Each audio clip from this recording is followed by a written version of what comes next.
Uh. Something new. Stop. Salut la gang, bienvenue à Radio B52, votre podcast numéro 1 dans la belle province de Québec, je me souviens. Merci de nous écouter en grand nombre. Passez-le-moi vos amis, on part ça.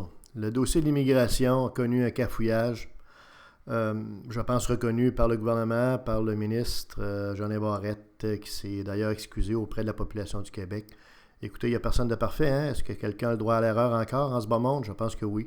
Je pense qu'overall, il fait une bonne job. Le gouvernement fait un excellent job, comme en témoigne la popularité du présent gouvernement. Cela dit, au niveau de l'immigration, vous savez, il y a ce qui est dit, puis il y a ce qui n'est pas dit dans ce dossier-là, qui peut expliquer un petit peu la sensibilité, je dirais, la façon d'aborder le dossier. Tu sais, l'immigration, actuellement, est adressée par le gouvernement parce que, effectivement, c'est une préoccupation des Québécois, du moins des Québécois francophones. C'est pas une préoccupation, évidemment, pour la minorité anglophone du Québec. Ils s'en balancent. Vous allez à Toronto, comprenez-vous, puis vous avez l'impression d'être à Nouvelle-Delhi ou à être à Cape Town ou à être, je sais pas moi, dans les îles Comores ou à Rio de Janeiro. Toronto, ce n'est plus une ville anglophone, vraiment. C'est une ville multiculturelle, comme les aime Justin Trudeau. Cela dit, les Québécois francophones veulent protéger leur identité depuis toujours historiquement. Donc, il n'est pas surprenant qu'on ait une forte réaction par rapport à l'immigration massive de certaines ethnies en particulier. Pourquoi? Parce qu'on a dû se battre. On a dû se battre historiquement toujours pour être une minorité respectée à travers le Canada comme groupe francophone, pour être certain d'assurer la pérennité de la race, assurer la pérennité de notre nation. Et donc, notre réflexe, je dirais, protecteur par rapport à l'immigration est tout à fait normal, tout à fait légitime. Et ce qui est délicat pour le gouvernement, c'est ce qu'il ne peut pas dire. Et ce qu'on ne peut pas dire à propos du dossier de l'immigration, c'est que oui, c'est important de baisser les seuils temporairement, mais pas tant que ça non plus, parce qu'effectivement, il y a une pénurie de main-d'œuvre.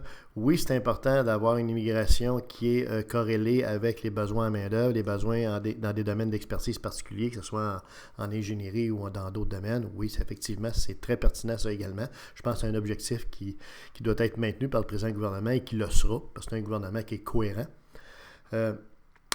Donc, c'est ce qui est délicat dans ce foutu dossier-là, puis ce qui fait peur, puis ce qui écoeure même du monde au Québec, particulièrement les Québécois francophones, c'est l'immigration musulmane, l'immigration arabe. Parce que les gens voient bien ce qui se passe à travers le monde, en France, en Angleterre, en Italie, en Allemagne, partout dans ces pays-là, qui sont des pays quand même industrialisés, modernes et instruits.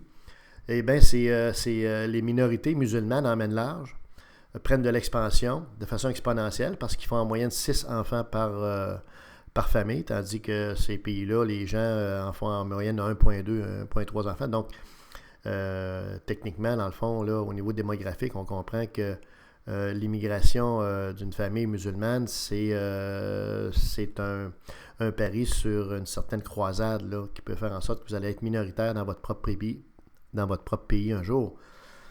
Mais surtout, ce que les Québécois voient, c'est que ces immigrants-là, arabes et musulmans, ne s'intègrent pas à la société d'accueil.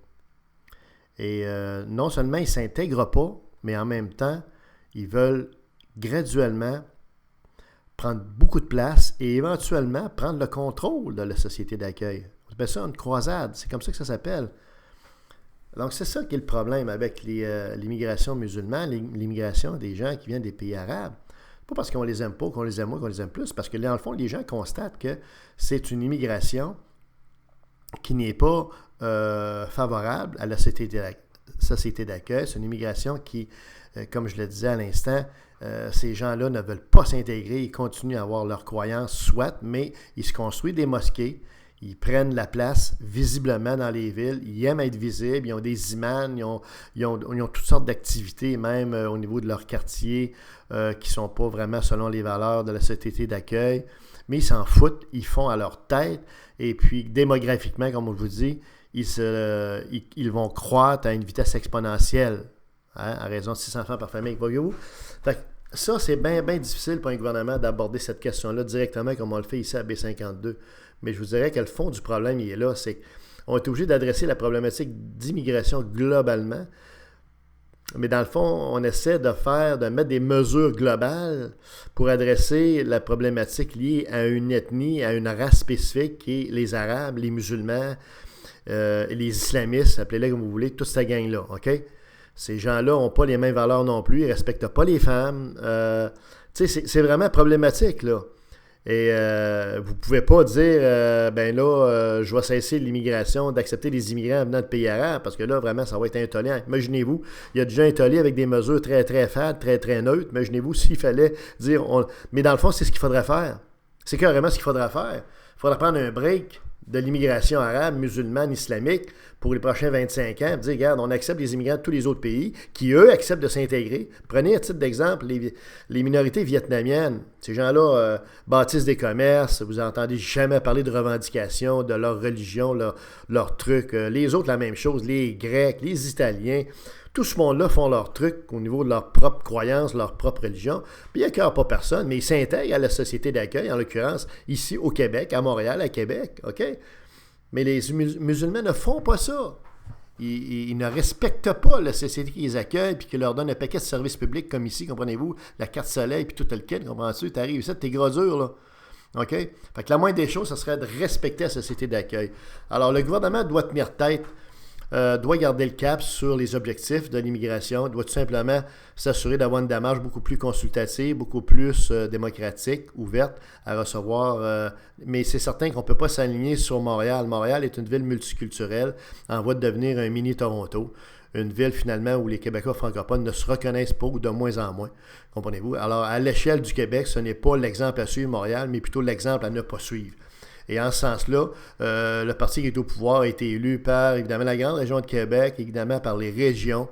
Et il doit absolument respecter la volonté des Québécois francophones qui, pour une fois, ont un gouvernement qui est à leur écoute.